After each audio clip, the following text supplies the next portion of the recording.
commencer avec le lien avec le dernier cantique qu'on vient de chanter, donc Grâce infinie. Et Grâce infinie, bon, c'est un cantique qu'on chante souvent, qu'on aime bien et tout ça. Et l'histoire de ce cantique, je ne sais pas si tout le monde la connaît, c'est un cantique qui a été écrit par un gars qui s'appelle John Newton. Alors Newton, c'est pas celui qui prenait des pommes sur la tête. Bon, un jour il était sur un bateau et alors il était capitaine d'un bateau qui faisait de la traite d'esclaves. Donc c'était un grand méchant quoi, un très grand méchant. Et puis il était sur son bateau, ils se sont pris une tempête, une grosse tempête. Il a cru qu'il allait mourir et en fait il a fait une vraie expérience de conversion ce jour-là dans la tempête. Il y en a d'autres qui ont fait des expériences dans la tempête, des grands hommes de Dieu, mais celui-là il a fait une expérience de conversion. Il s'est rendu compte que sa vie était futile, que c'était hyper grave. Il s'est converti, il est devenu prêtre anglican à la suite de cette tempête. Donc c'est le 18e siècle hein. La chanson là Grâce infinie, ça date apparemment, les premières paroles c'est 1779, un truc comme ça. Il est devenu prêtre anglican et puis s'est engagé pour la cause de l'abolition de l'esclavage.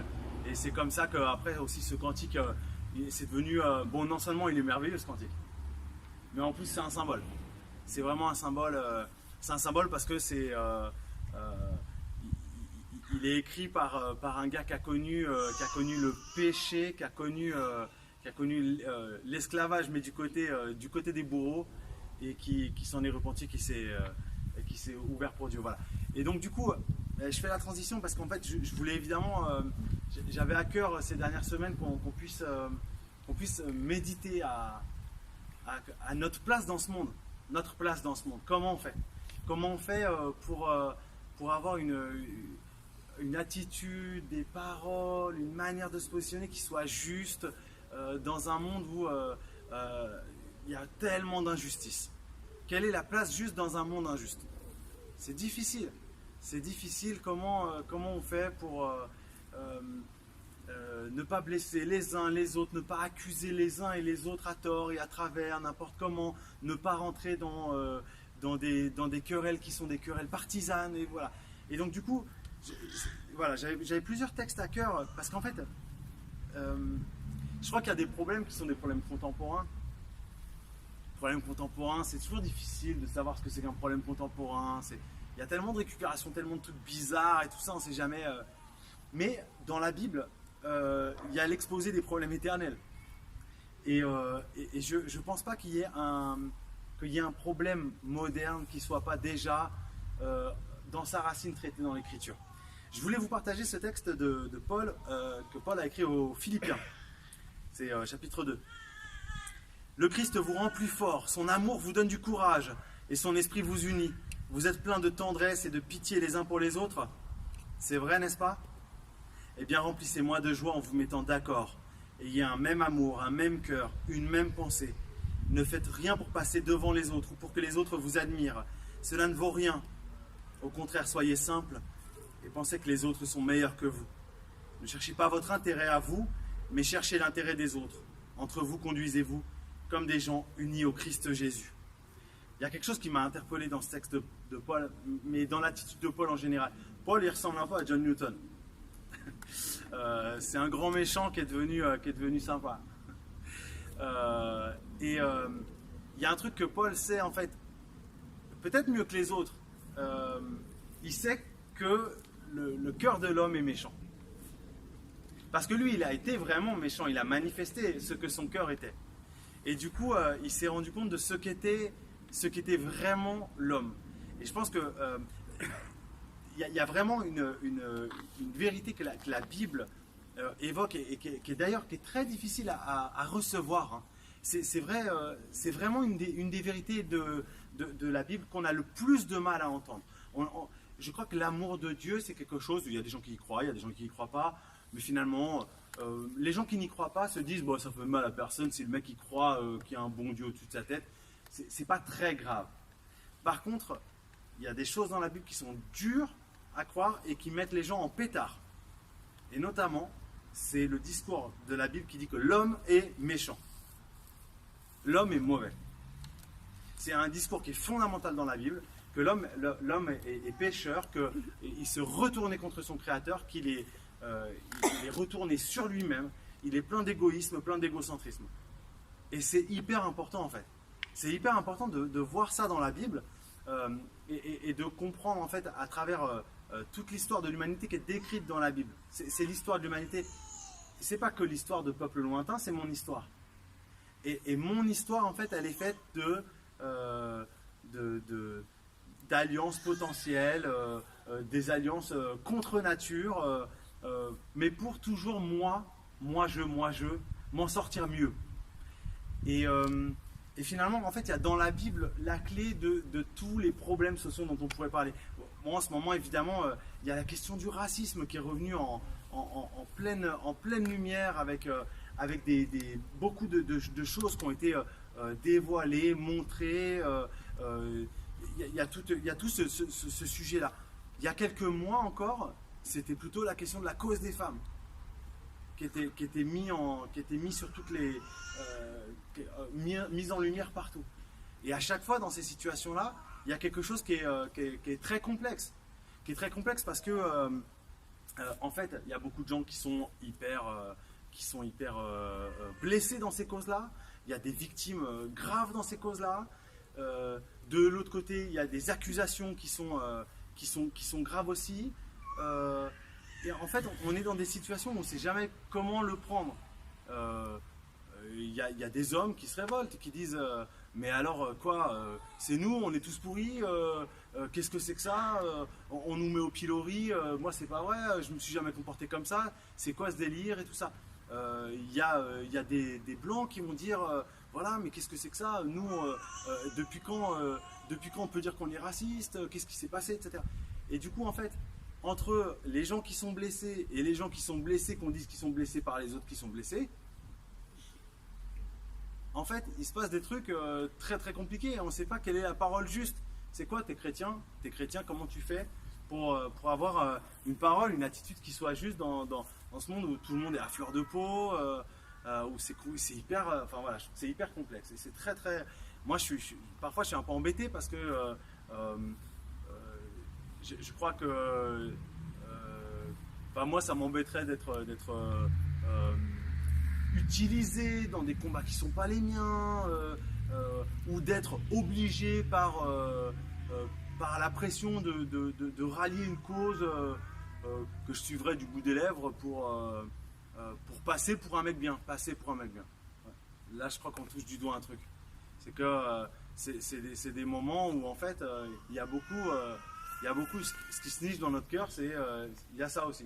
Le fait de vouloir passer pour un mec bien. Ça vous a jamais traversé la tête de vouloir passer pour quelqu'un de bien, hein, ouais, des endroits où tu sais que sur tel et tel sujet, bon bah t'es plus dans la retenue. Il y a des sujets politiques, des sujets religieux, des sujets voilà. Tu te retiens, tu essayes de passer pour quelqu'un de bien. Et en fait, je crois que tout ça c'est clair en fait tellement bien avec la Bible. La Bible qui nous dit, mais finalement de quoi on s'étonne? L'homme veut dominer l'autre. Il veut dominer l'autre. Et s'il a la possibilité de dominer l'autre, c'est ça le péché. S'il peut dominer l'autre, s'il a plus de force, plus de groupe, plus de puissance, alors, mais quelle que soit la nature humaine, que ce soit les riches sur les pauvres, la classe dominante sur la classe dominée, tel groupe contre tel autre, telle ethnie majoritaire contre telle ethnie minoritaire. En fait, c'est l'homme qui est décrit dans la Bible. Et en fait, rien ne devrait nous étonner des fléaux de ce monde. Mais alors après, qu'est-ce qu'on en fait? Déjà, je trouve qu'il y a quelque chose qui est vachement important là-dedans, c'est de bien prendre conscience pour nous tous qu'il y a plein de choses qui sont décrites et qui sont réelles. La méchanceté des blancs, des riches, la méchanceté des hommes, elle est réelle. Elle est réelle. Mais en fait, comme la méchanceté des autres aussi. Et il est très probable qu'en fait, si tu mets des femmes au pouvoir, ce sera aussi pour dominer des hommes. Si tu renverses le système dominateur dans une société marxiste, qu'est-ce qui se passait? L'histoire nous a montré qu'en fait, il y avait des pauvres qui se mettaient à torturer les riches et à torturer les autres pauvres d'ailleurs aussi, tout en haut de la pyramide. C'est comme ça que ça se passe. Parce qu'en fait, tu donnes le pouvoir, donne demain le pouvoir à une caste, à une ethnie, à des hommes d'une couleur de peau, et en fait, ils domineront les autres. Parce que voilà où nous en sommes. Nous sommes tous empreints de cet instinct de domination. Et c'est là que Christ est vraiment une parole qui est différente dans ce monde. Parce que c'est pas un combat éphémère. Parce que c'est pas un combat, c'est pas le combat à la mode. C'est pas le dernier combat pour la libération de telle catégorie des humains de la Terre. C'est un combat qui est permanent et qui dit toujours la même chose. Alors attention, hein, c'est vrai que ça n'a pas toujours été entendu. Hein. La preuve, John Newton ou d'autres qui pendant longtemps ont erré dans une obscurité, il le dit lui-même, j'étais aveugle. C'était incroyable. Comment on peut être chrétien et sexiste, comment on peut être chrétien et raciste. C'est des choses qui sont hallucinantes. Hein. Et en fait, qui nous disent, en fait, c'est possible que par une puissance spirituelle, surnaturelle, satanique de l'aveuglement. C'est pas possible autrement. C'est pas possible que des gens qui ont la Bible, c'est pas possible que des gens qui voient les paroles de Paul, qui voient l'amour de Paul soient habités de ces choses-là. Je voudrais vous lire ce que Paul a dit aux Romains maintenant. Mais quoi? Est-ce que nous, les Juifs, nous sommes au-dessus des autres? Pas du tout. J'ai déjà montré une chose, les Juifs et ceux qui ne sont pas Juifs sont tous sous le pouvoir du péché. Dans les livres saints, on lit « Aucun être humain n'est juste, même pas un seul ». Et Paul, il a vécu en fait ces histoires. C'est ça qui est fou. C'est qu'en fait, nous, on vit aujourd'hui des histoires entre les hommes et les femmes, entre les noirs et les blancs. Et en fait, Paul, il a vécu des histoires qui étaient plus entre les Grecs et les Hébreux. Enfin, entre les Juifs de Jérusalem et puis les Grecs qui arrivaient dans les communautés. Pareil, dans toute la diaspora, il avait toujours ces histoires entre les nouveaux convertis et puis les Juifs. Il y avait des histoires partout. Dans chaque communauté, il a revécu les histoires humaines. Et ces histoires humaines, en fait, aujourd'hui, sincèrement, quand tu vois dans la Méditerranée, va faire la différence entre un Grec et un Israélien. Bon, c'est plus facile de faire la différence entre un Chinois et un Ougandais. Mais à l'époque, ils y arrivaient, mais tout simplement parce qu'en fait, de toute façon, les hommes sont créés pour s'opposer. Et Paul rappelle tout le monde à cette égalité que nous avons devant le péché. Il les rappelle avec des catégories, parce qu'en fait, là, il parle des Grecs et il parle des Juifs. Et pourtant, dans un autre passage, Paul va dire, il n'y a donc, en parlant de la justification en Christ, il n'y a donc plus de différence entre les Juifs et les non-Juifs, entre les esclaves et les personnes libres, entre les hommes et les femmes. En effet, vous êtes tous un dans le Christ Jésus. Et ça, c'est la question, comment on passe de ce tous pécheur jusqu'à cette nouvelle créature.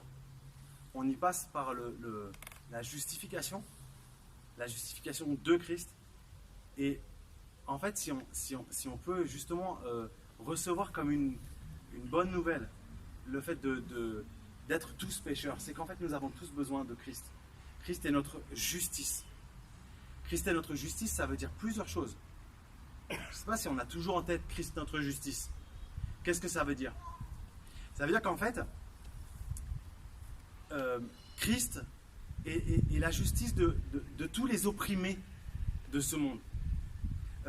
Christ est aussi celui qui nous justifie devant Dieu, qui fait que tous les coupables de ce monde, s'ils se donnent à Christ, sont pardonnés par Dieu, par Jésus-Christ, et qu'ils peuvent vivre librement. Où nous en sommes tous là? En fait, tous, il y a eu des moments où c'était nous qui étions dominés, dans certains moments. On a tous vécu ça. On a tous vécu de sentir la pression d'un groupe plus fort et plus nombreux. C'est quelque chose qu'on a tous vécu.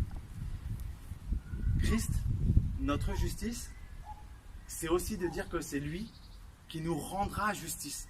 Nous crions à la justice de Dieu et lui nous rendra justice. Vous l'avez déjà vécu? Christ vous rendra justice. Christ est la justice de tous les opprimés. Vous savez, dans toutes les questions qu'on vit là, où on essaie, on a cette question, mais est-ce qu'on pourra payer la souffrance des peuples qui ont été menés en esclavage? Est-ce qu'on pourra payer la souffrance des femmes qui ont été maltraitées?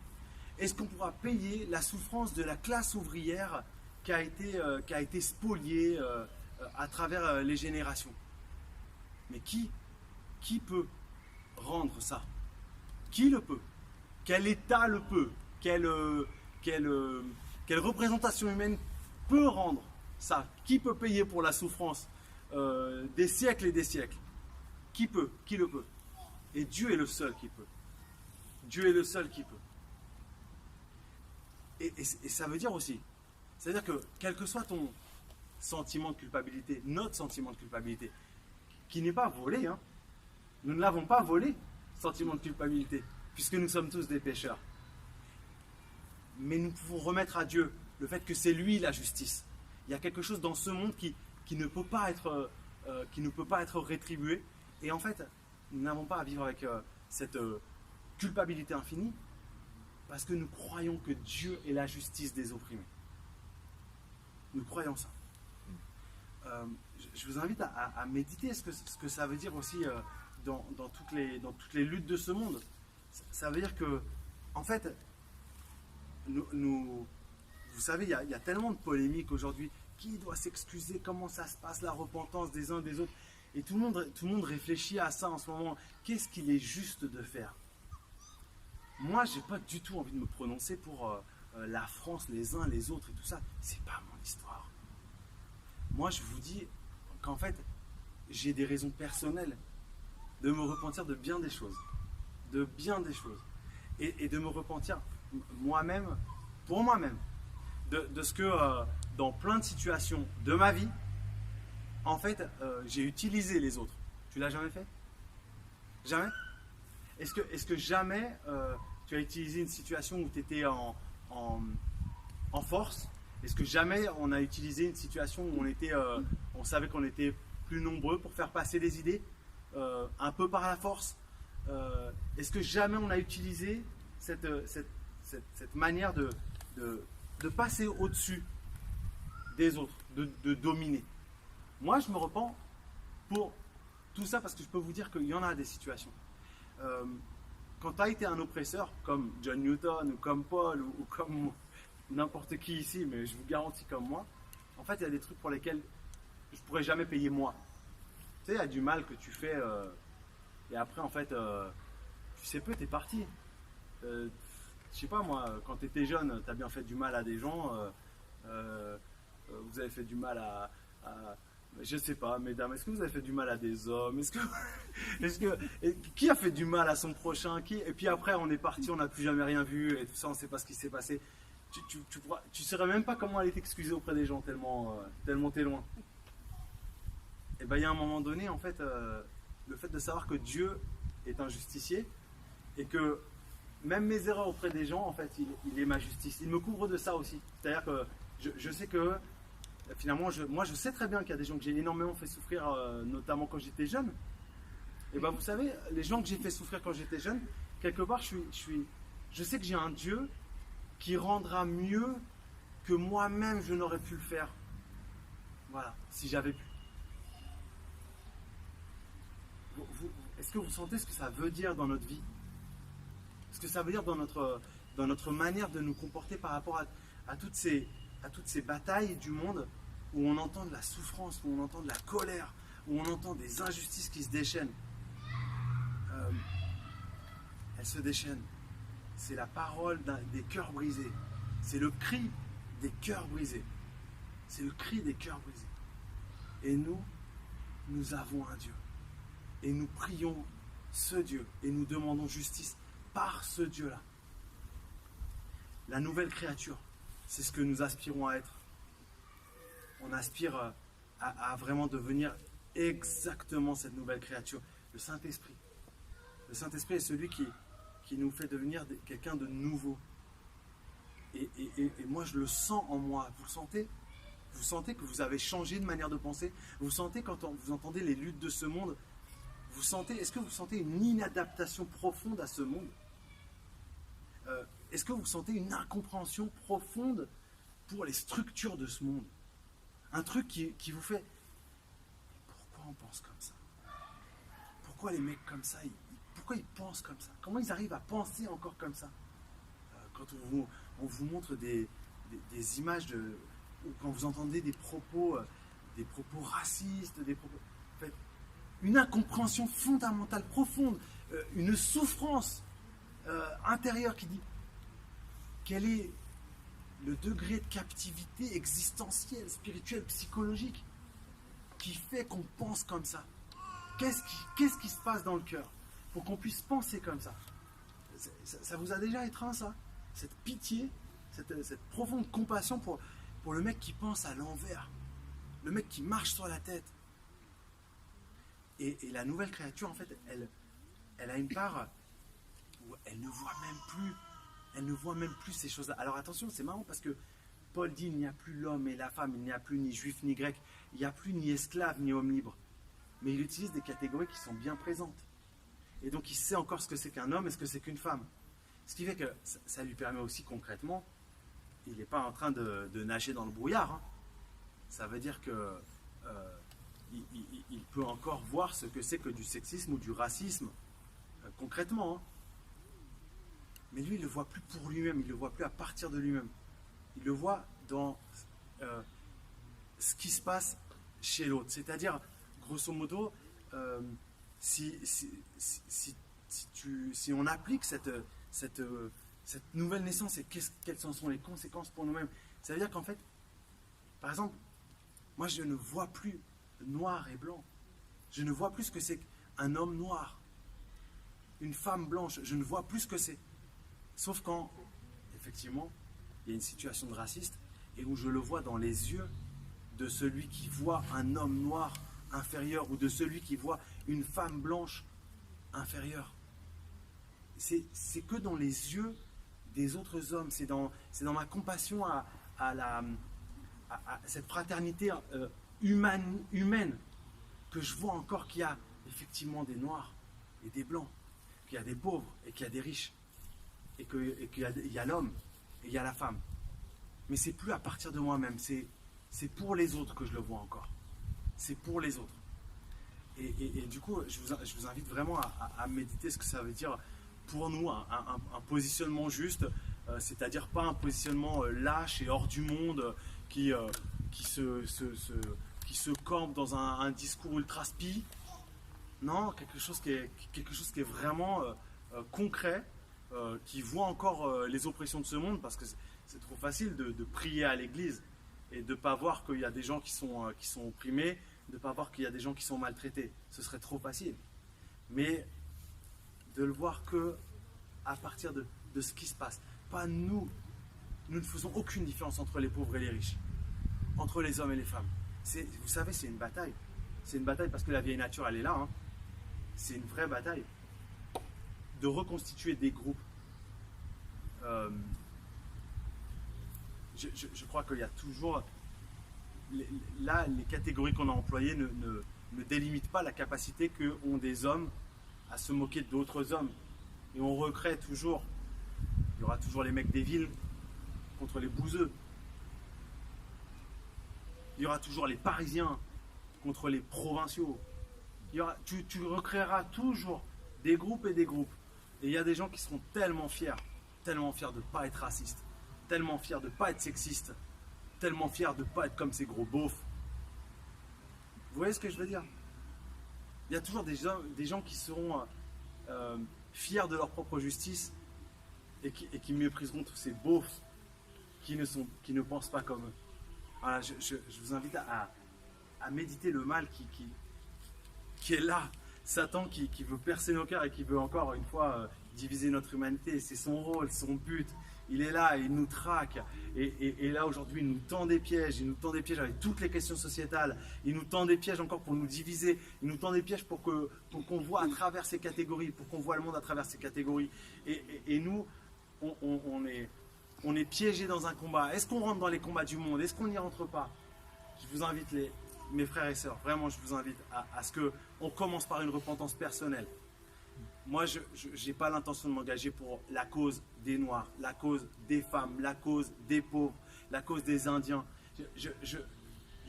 Par contre, je vous invite à vraiment ne jamais laisser passer une injustice pour un homme, pour une femme à côté de vous. C'est vraiment ça qu'on peut faire. Voilà. Je voudrais qu'on puisse prier et qu'on puisse demander encore une fois le Saint-Esprit pour qu'il achève cette création nouvelle en nous. Seigneur, je te demande que ton Saint-Esprit nous